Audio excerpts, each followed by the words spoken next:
देश भर में बढ़ रहे कोरोना संक्रमण खतरे को लेकर अयोध्या नगरी में धार्मिक अनुष्ठान कर राम नाम जाप में हनुमान चालीसा करने की अपील श्री राम जन्मभूमि तीर्थ क्षेत्र ट्रस्ट ने की है। ट्रस्ट के महासचिव चंपत राय की अपील है कि देश को मुश्किलों की घड़ी से निकालने का काम भगवान के हाथों में है। ऐसी परिस्थिति में लोग अपने घरों में बैठकर राम नाम का जाप करें और हनुमान चालीसा का पाठ करें। संक्रमण बड़ी तेजी के साथ बढ़ रहा है और भारत सरकार इस महामारी से बचाव को लेकर हर संभव प्रयास कर रही है। उन्होंने कहा कि सभी लोग यदि घर में भगवान का भजन करेंगे तो शायद भगवान राम सबकी बात सुनेंगे।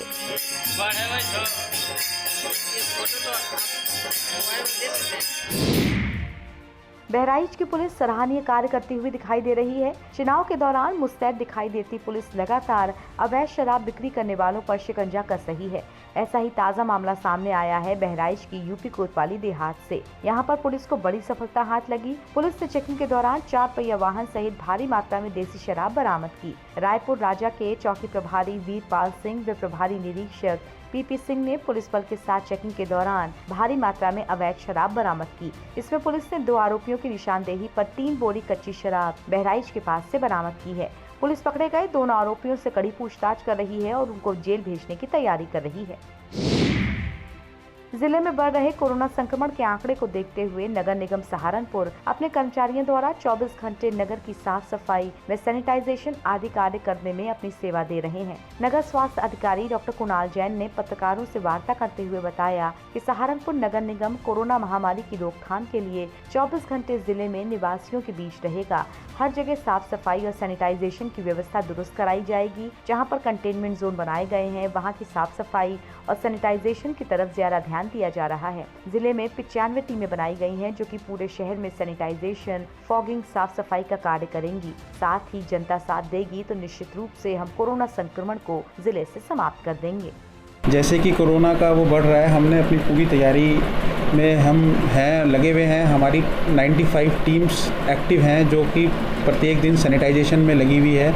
तो हमने इन टीमों को, इसमें 220 मेंबर हैं जिसको हमने टीमों को अलग अलग बांटा हुआ है। हमारे पास 160 नैपसैक मशीन्स हैं जो कि उसमें 80 टीम हमारी हो जाती है जिससे जो कोरोना पॉजिटिव पेशेंट्स हैं उनके घर जाके उनको सैनिटाइज करती है। प्लस हमारे पास 14 व्हीकल्स हैं जिनको हमने टीम वाइज ऐसे बांटा है। प्रत्येक दिन हमारे 14 वार्ड नॉन कंटेनमेंट जोन के कवर हो रहे हैं और डेली हमारे जो कंटेनमेंट जोन हैं वो हमारी अलग टीम उनको सैनिटाइज कर रही है।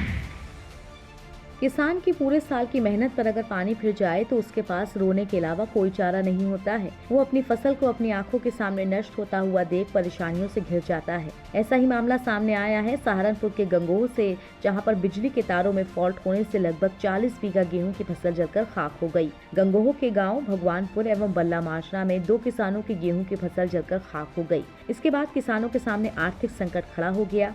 चली हुई फसल देखकर उनकी आंखों में आंसू थे। उन्होंने प्रशासन से मुआवजे की गुहार लगाई है। किसानों में दमकल विभाग की गाड़ियां मौके पर न पहुंचने के कारण काफी ज्यादा रोष भी देखने को मिला। प्रशासन अब इन दुखी किसानों की कितनी मदद करता है ये तो वक्त ही बताएगा। हनुमान जन्मोत्सव पर श्रद्धालुओं ने मंदिर पहुंच कोरोना महामारी पर विजय प्राप्त करने के लिए पूजा अर्चना की। सहारनपुर के बालाजी मंदिर में भक्तों ने बजरंगबली के सामने माथा टेकते हुए देश में फैल रहे कोरोना संक्रमण को समाप्त करने की विनती की है। वहीं बालाजी धाम के आचार्य ने कोरोना महामारी को देखते हुए बताया कि मंदिर के सेवक पूर्णतया इस बात का ध्यान रख रहे हैं कि जो भक्त मंदिर में आ रहे हैं वो मास्क के बिना मंदिर में प्रवेश न करें। मंदिर में प्रवेश द्वार पर ही मास्क एवं सैनिटाइजर का विशेष ध्यान रखा जा रहा है तथा बाहर से आए हुआ प्रसाद भी भगवान को नहीं चढ़ाया जा रहा है। विशेष तौर पर मंदिर के सेवकों को लगाया गया है इस काम में कि मंदिर प्रांगण में भीड़ इकट्ठी न होने पाए। हनुमान जन्मोत्सव पर कोरोना संक्रमण पर विजय प्राप्त करने के लिए विशेष पूजा अर्चना मंदिर में की गई ताकि देश के सभी लोग स्वस्थ रहें। देश में बढ़ रहे कोरोना संक्रमण को देखते हुए प्रदेश के मुखिया योगी आदित्यनाथ ने नाइट कर्फ्यू लगाने के साथ ही 3 दिन का लॉकडाउन भी लगा दिया है। उसके बावजूद कोरोना संक्रमण थमने का नाम नहीं ले रहा। बरेली जिले में भी लगातार कोरोना संक्रमण बढ़ता ही जा रहा है। संक्रमण की वजह से अस्पताल में भर्ती मरीजों को भरपूर मात्रा में ऑक्सीजन नहीं मिल पा रही है, जिस कारण उनकी मौत हो रही है। तो वहीं शमशान में अंतिम संस्कार की भी जगह नहीं मिल पा रही है। कोरोना संक्रमण की वजह से बरेली में अब तक 189 लोगों की मौत हो चुकी है, जिसके बाद भी स्वास्थ्य विभाग अभी भी लापरवाह बना हुआ है। इन लापरवाह अधिकारियों की वजह से जिले में कोरोना के मरीजों का ग्राफ लगातार बढ़ता जा रहा है और लोग मौत के मुंह में समा रहे हैं। क्या है यहाँ? Ward boy. किसके कारण से पैसे ले रहे थे ये कोरोना टेस्ट कराने? अरे सर अब नहीं, किस बात का ले रहे थे? आपको किसने, डॉक्टर ने कहा किस कारण से आप पैसे ले रहे थे? हमारा 200 दिलाइए। 200 रुपये इनका दीजिए। ये तो दे हम। और आप अभी रहिए क्या, सीएमओ साहब आ रहे हैं अभी? अरे सर नहीं, गलत बात है आप। 100 तो दे यार, हमारा फिर नहीं तो भद्रे बता रहे हैं।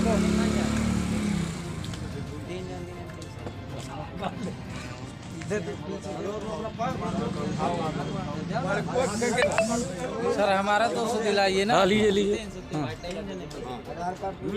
जिन लोगों ने पैसे दिए अभी मुझको बाइट दीजिएगा सब लोग, और अभी ना तो सब फ्री अभी होगा। धन्यवाद, हम आपको क्या धन्यवाद करें। प्रदेश के मुखिया योगी आदित्यनाथ ने प्रदेश के तमाम जिलों के जिलाधिकारी सहित मुख्य चिकित्सा अधिकारी को कोरोना संक्रमण के बढ़ते ग्राफ के चलते मरीजों की जांच करने की बात कही, लेकिन मुख्यमंत्री के इन आदेशों की अवहेलना चित्रकूट जिले में देखने को मिल रही है, जहां पर शिवरामपुर सामुदायिक स्वास्थ्य केंद्र पर कोरोना जाँच के नाम पर जमकर लूट हो रही है। स्वास्थ्य केंद्र के प्रभारी उमेश कुमार की मिलीभगत से ही अस्पताल के अंदर ये लंबा खेल चल रहा है। जहाँ एक वार्ड बॉय ने अस्पताल प्रशासन की पोल खोली तो वहाँ हड़कंप मच गया। यहाँ पर स्वास्थ्य केंद्र प्रभारी वार्ड बॉय से जांच के नाम पर 100 रुपए से लेकर 200 रुपए तक वसूली कर रहे हैं। जैसे ही हमारी टीम को पता चला तो हमारी टीम ने मौके पर पहुंचकर सारा मामला अपने कैमरे में कैद कर लिया। कर्म क्षेत्र टीवी का कैमरा चलता देख वार्ड बॉय ने कोरोना जांच के नाम पर लिए पैसे लोगों को वापस कर दिए। स्वास्थ्य केंद्र प्रभारी डॉक्टर से जब इस बारे में बात की गई तो वो बातों को घुमाते हुए नजर आए। प्रदेश के मुखिया के आदेशों को ऐसे लालची लोग ही पलीता लगाते नजर आ रहे हैं। अब इन पर क्या कार्रवाई होगी ये तो वक्त ही बताएगा। कोरोना संक्रमण ने पूरे देश में हाहाकार मचा रखा है। अब तक 2 लाख से ज्यादा मौतें कोरोना संक्रमण के कारण हो चुकी हैं। इसके कारण संक्रमित मरीजों को अस्पतालों में जगह और ऑक्सीजन भी नहीं मिल पा रही है। अगर बात करें अयोध्या जनपद की, तो अयोध्या में 2244 कोरोना पॉजिटिव मरीजों का इलाज किया जा रहा है। 126 लोगों का इलाज दर्शन नगर स्थित मेडिकल कॉलेज में चल रहा है, तो बाकी लोगों को होम आइसोलेशन में ही इलाज करने की राय दी गई है। मुख्य चिकित्सा अधिकारी डॉक्टर घनश्याम एवं जिलाधिकारी अनुज कुमार झा लगातार मेडिकल कॉलेज का निरीक्षण करते दिखाई दे रहे हैं। मुख्य चिकित्सा अधिकारी का कहना है कि अगर किसी को भी स्वास्थ्य संबंधी कोई परेशानी है तो वो डॉक्टर के बनाए गए पैनल से फोन के द्वारा सलाह ले सकता है। इसमें आईसीयू और नॉन आईसीयू जो बेड्स हैं लगभग 200 के करीब इस वक्त पेशेंट यहाँ पे एडमिटेड है। उनकी सारी व्यवस्था है पर्याप्त। हमारे पास लिक्विड मेडिकल ऑक्सीजन का अलॉटमेंट है, आज भी मिला है, तो उसमें हमें कोई दिक्कत नहीं है, वो ठीक चल रहा है। इसके अलावा भी ये भी प्रयास किया जा रहा है कि कुछ जो शहर के अच्छे प्राइवेट हॉस्पिटल्स हैं जिनके पास ज़्यादा बेड हैं, जहाँ जो पेशेंट उसमें पे कर सकते हैं उनको वहाँ भर्ती कराया जाए। तो उसके लिए भी शासन से बात करके उनका आईडी पासवर्ड जारी करा दिया गया है। 1-2 दिन में वो भी संचालित होंगे, तो हमारा यहाँ से जो पेशेंट की जो प्रेशर है वो कम होगा। और इसके अलावा हम ये भी कोशिश कर रहे हैं कि जितने भी होम आइसोलेशन में लोग हैं, खास करके एक तो अच्छी बात ये हुई है कि लगभग 90% से ज़्यादा जो लोग होम आइसोलेशन में हैं उनको मेडिसिन किट पहुँच रहा है। तो ये एक अच्छी बात है। इससे जो है हम पैंडेमिक को वहाँ पे हम रोक पाएंगे। लोगों की स्थिति खराब होने से पहले अगर पहले दिन उनको दवाई मिलती है तो उनकी स्थिति खराब नहीं होती। ये एक अच्छी बात है।